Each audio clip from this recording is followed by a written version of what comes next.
penghargaan dan terima kasih kepada Business Time di atas kebutuhan untuk menyampaikan ucap tamu dalam Business Time Insight Series pada kali ini with a very lavish breakfast. Thank you very much. The tema kita adalah Malaysian Sustainable Palm Oil Industry, Present and Future.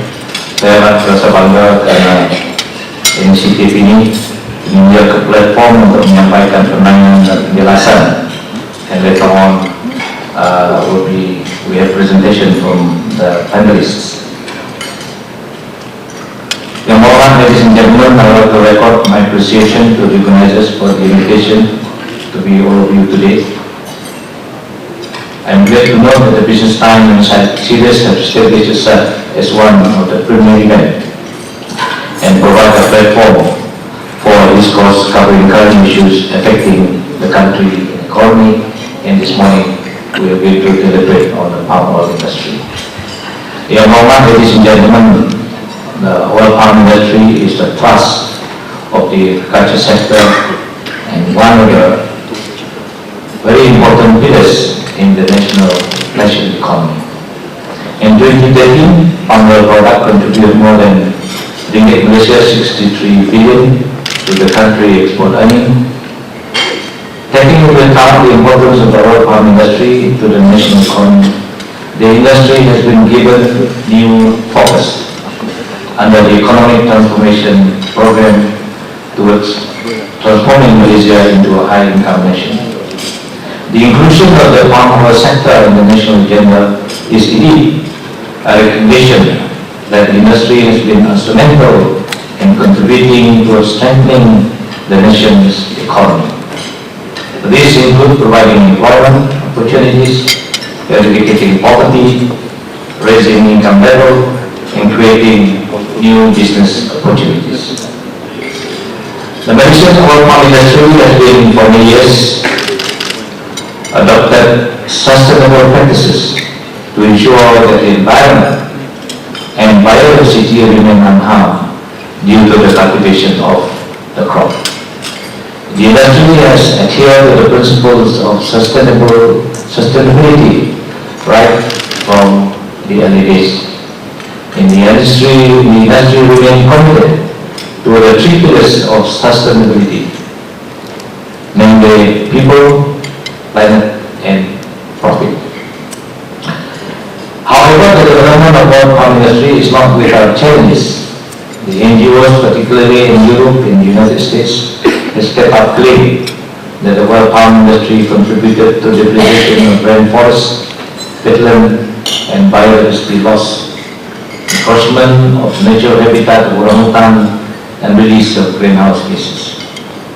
In response to this concern, under the Business-to-Business Initiative, the Roundtable on Sustainable Palm Oil, or in short RSPO, has been put in place to promote the production of oil palm in a sustainable manner.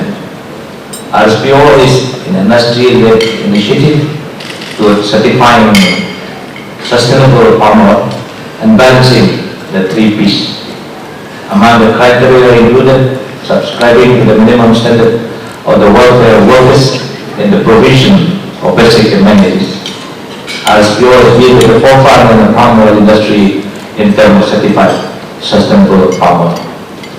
Yang mohon, ladies and gentlemen, while the government appreciates the initiative by the industry to promote CSPO under the ambit of RSPO, this industry is an important pillar to be completely beholden to any single organization such as RSPO. RSPO, which is a multi-stakeholders forum, involves producers, consumers, and NGOs, at times place the producer at a disadvantage by adopting principles and criteria which affect and constrain its future development. In addition, additional principles and criteria also questions the fundamental right of government to develop land for oil palm cultivation. In longer term, this may provide opportunity to the importing countries to erect barriers under the disguise of sustainability. Realizing the potential threat of having to rely on a certification scheme that is susceptible to exploitation by responsible parties, the government, after having engaged consultation with the industry, has approved the implementation of Malaysian palm oil certification scheme to certify palm oil produced in Malaysia. The principles and criteria for the standard used to certify Malaysian Sustainable Palm Oil or MSPO is based on domestic law and regulation. The standards under the MPOCS has been drafted to meet the demand of the importing market, while filtering national interests in the right of the government to develop land and to provide income-generating opportunities. This standards is more practical as it is taken into account the interests of all the stakeholders, small, medium, and large producers, both upstream and downstream. The principles and criteria set out in MPOCS are aimed to reduce the negative impact of oil palm cultivation, increase yield, and improve the quality of oil palm through good agricultural practices. In addition, these principles and criteria are also drafted to address environmental and social responsibility in a transparent and accountable manner. Being a national standard, MPOCS has the better opportunity to promote itself to major importing market and provide a window to negotiate for better market access, especially in major importer market such as in the European Union and the United States.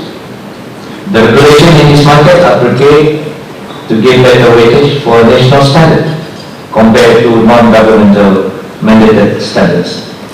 We look forward to MSPO being given greater recognition and market access in the importing countries. More importantly, MPOCS can be used as a fundamental for the branding of Malaysian palm oil. It is very important for us to brand our palm oil, taking into account domestic measures to ensure its sustainable production. Besides differentiating ourselves from other producers, this exercise will also enable us to disassociate ourselves from any wrongful practices or irregularities in other producing countries. Consequently, this branding exercise may give our oil some premium in this market, which demand for CSPO. Ultimately, this exercise will accord Malaysia the status as a recognized global producer of CSPO and be part of the global community that is prominent to preserving the environment. Yang Berhormat, ladies and gentlemen, good governance plays a key role in ensuring the success and effectiveness of sustainable standards. In this respect, it is fortunate that the Malaysian palm oil industry is already highly regulated, thus making it easier to lay the framework condition for the standard under MPOCS to be positively accepted and effectively implemented. The forward-looking vision among the industry players has enabled the introduction of the MPOCS to be fast-tracked.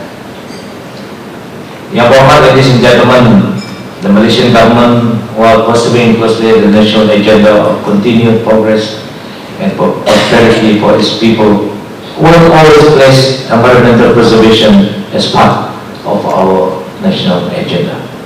In this context, we will pass various laws that are pro-environment in their fundamental approach. The introduction of zero burning policies, integrated pest management system, guideline on good agricultural practices, and the use of oil palm waste as organic fertilizer as a testament to the government effort to ensure that the industry will continue to be sustainable in the future. In addition, the life cycle assessment of palm oil allows us to identify the carbon emission in the life cycle of palm oil production and institute measures to mitigate this effect. Yang Muhammad, ladies and gentlemen, I am optimistic with the implementation of MPOCS. The palm oil industry will be progressing another milestone in adopting sustainable practices in long term.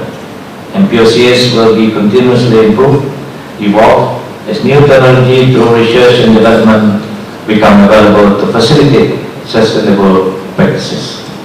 As a responsible government, we will continue to engage with all stakeholders such as importing countries, producers, NGOs, and others to gain worldwide acceptance of MPOCS. Through this process, we will obtain feedback for continuous improvement while gaining recognition. I also hope that other sustainability schemes can work together for the benefit of oil palm industry and to meet global demand for CSPO. Yang Berhormat, ladies and gentlemen, I also wish to reiterate that Malaysia will continue to practice and give emphasis on sustainable land use policy in the future. This is taking into account that Malaysia is one of the major diversity countries, and the need to balance development need, economic sustenance, and the conservation of its wildlife and biodiversity. The oil palm industry currently planted area of 5.23 million hectares account for just 15.5% of our total land area of 32.86 million hectares. This acreage was realized after many decades of sustainable land use policy. Malaysia has today upheld its pledge made at the 1982 Rio Summit to keep a minimum of 50% of our land area of 32.8 million hectares under forest cover. And the true fact, our forest cover is 61.04%, which is among the highest in the world. We still honor this promise, and it is one of the highest in the world. Malaysia is also concerned that apart from questions regarding sustainable development of palm oil, the nutritious oil is also portrayed as a caustic agent for higher incidence of coronary heart diseases. Scientific research undertaken in the US and Australia attest to the fact that palm oil has an equal balance of saturated and unsaturated fatty acids. This balance provides the oil with stability and also the unique functional properties required by the manufacturer of the number of food products. To circumvent this unsubstantiated claim, Malaysia has commissioned more than 180 nutritional studies globally, including in Europe and the United States. These studies, published in peer-reviewed scientific journals, bear testimony that palm oil is safe for human consumption and relatively neutral in the effect on blood cholesterol. Ladies and gentlemen, in conclusion, I hope more stakeholders in the industry will come forward to pledge support for our sustainable effort in guiding the development of palm oil industry. In this context, I am optimistic the aggregation of our effort will help the palm oil industry is wider worldwide market and acceptability in the future. In addition, the government will continue to place emphasis and make available the necessary enabling measures to ensure that this industry continue to grow in tandem with the sustainability parameters. Also, as a flag bearer of the environmentally friendly industry that provide food for the growing global community. On this note, I would like to encourage all of you present here today to have a fruitful discussion that will contribute to the long-term sustainable development of palm oil industry in this country. Thank you very much.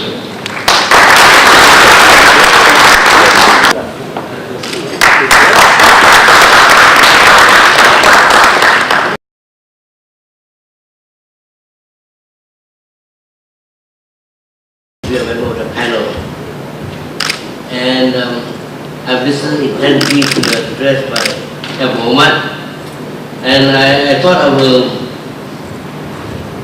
make a few comments. First, congratulate Muhammad for the introduction of MSPO.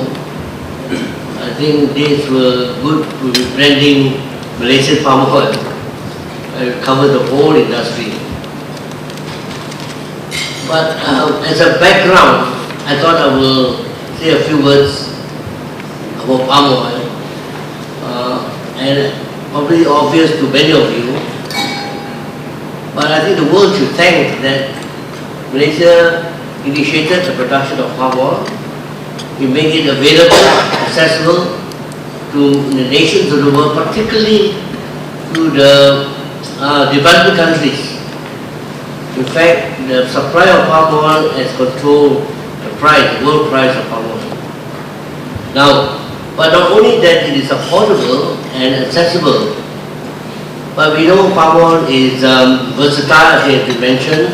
There is application and more applications that we can look into. But further than that, in spite of the negative campaign, palm oil, as Boban has mentioned, is a nutritious. In fact, I wrote an article in United Nations publication. Palm oil is a helpful and cost-effective food ingredient. I avoid the word cheap, cost-effective ingredient. And so the world benefits of palm oil, and then I'm looking at the statistics. The world production of palm oil in 2013 is over 56 to 57 million tons. About 30% of world production of oil to fats. And as the population goes up and more demand for oil, because oil palm is the likely candidate because it's highly productive. And in this sense, I must congratulate MPOB, doing all the research. Malaysia probably achieve about 4 tons of oil per hectare per year, but it's far from the expected optimum yield of the oil palm.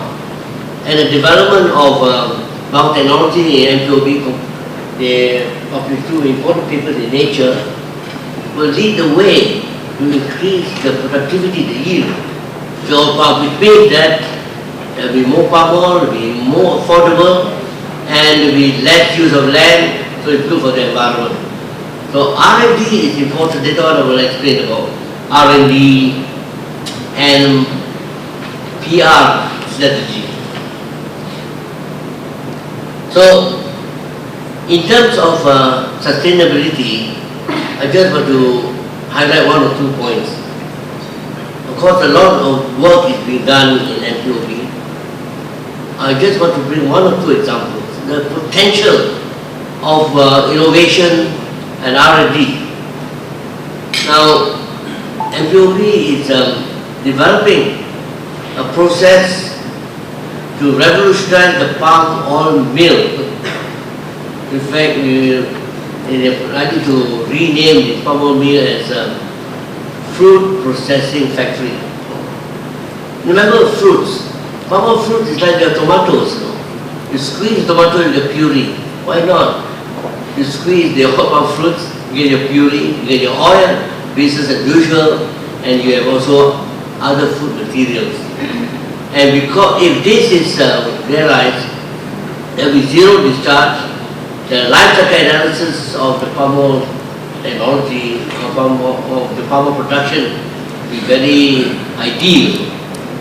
And it's contributed to the environment and increase the profit to the industry. Now, just 1 example, but I think there have been many other good work, But the other one is I want to mention about nutrition. Minister has covered that, but I just want to highlight. At the early stage of, we were attacked by the American Soybean Association. The palm oil ban, it's a time bomb, we explode your blood vessels, and so on. And we did a lot of work as Young Boban has mentioned. But at one stage, at that time, we decided that let's compare palm olein with olive oil. Not only olive oil, but virgin olive oil. And we expected the result to be slightly worse. But no, palm olein exerts the same LDL and HDL as olive oil. And what is not highlighted is that in terms of blood clotting, palm oil uses a better property in the tendency of blood to clot. So when people don't believe it, we also were surprised. So we repeated this in University of Sydney, and then we tried it in China, and more work done in MPOB. And sure enough, when we compare all these results, of course there's one project that seems to be contradicting, but we have reasons why it should contradict. There is no difference between olive oil and palm olein in terms of effect on blood cholesterol, meta-analysis. So which means that it's wonderful that palm olein, maybe a secret to many Malaysians, is as good as virgin olive oil. And now, but more important, we think we have a scientific explanation for this behavior. That's important. Now with this scientific explanation, we call it SN2 hypothesis. Now we see to another aspect. The saturation in palm oil and the position there in the molecule contribute to less fat deposition. So the oil not only good for your cholesterol, but of course within a certain amount, compare weight with equal weight, there's less fat deposition. That also has a scientific explanation. But this is, now, the anticlimax is done on rats at the moment. We are not rats. But okay, work is going on, FPOB taking the initiative to do in human, and more work needs to be done. So that is thing without having the future, for the future. And also that they are wonderful in the palm oil is a source of treasures. People look at red palm oil, they yak.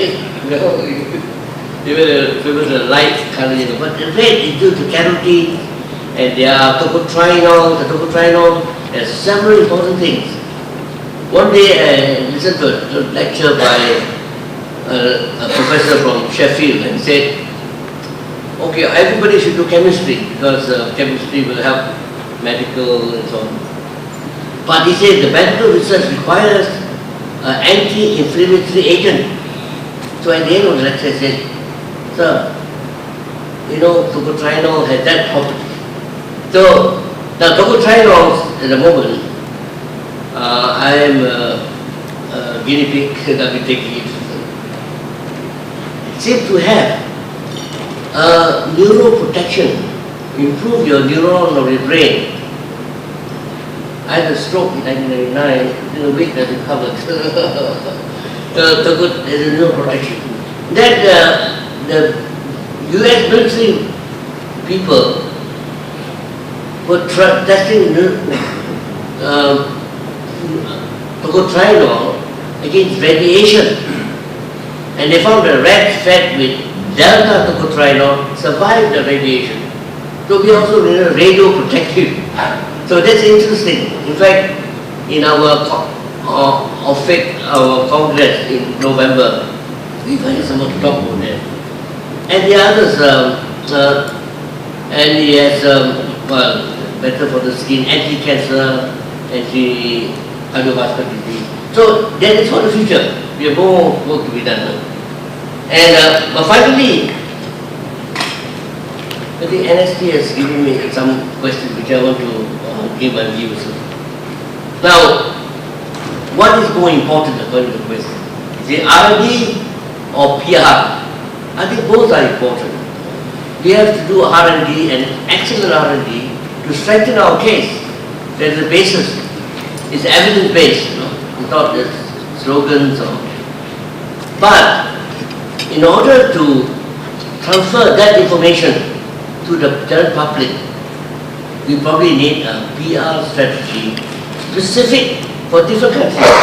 Because different countries, the perception, what I want to say is the facts and perceptions are different. These are the facts. Myth. These are the facts, real, but the perception to be a myth. So the perception and facts, we try to overlap.